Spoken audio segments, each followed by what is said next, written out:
প্রথমবারের মতো মিশকাতকে নিয়ে গেলাম স্কুলে ভর্তি করানোর জন্য, তবে আমি জানি না যে ওকে ভর্তি করাবে কিনা বা ভর্তি করাতে পারবো কিনা। তো আজকে মিশকাতের হিসাবে স্কুলের প্রথম অভিষেক যেটা বলে সেটাই, তো এটার উপর হবে আজকের পুরো ভিডিওটা। তো চলুন শুরু করা যাক।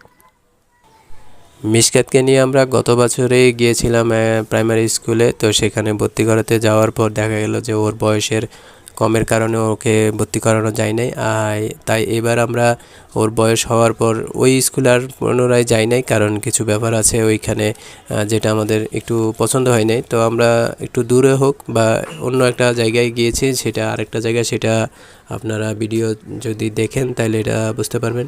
তো এখন যেহেতু প্রথমবার স্কুলে যাচ্ছে তাই মিশকাত আগে থেকে রেডি হয়ে বসে আছে। তো ওকে যখন বললাম যে চলো আমরা রেডি, এবার বের হয়ে যাক, তারপরে দেখা গেল যে ও এখানে দরজায় যাওয়ার পথে একটু নাচানাচি শুরু করলো। তো ওকে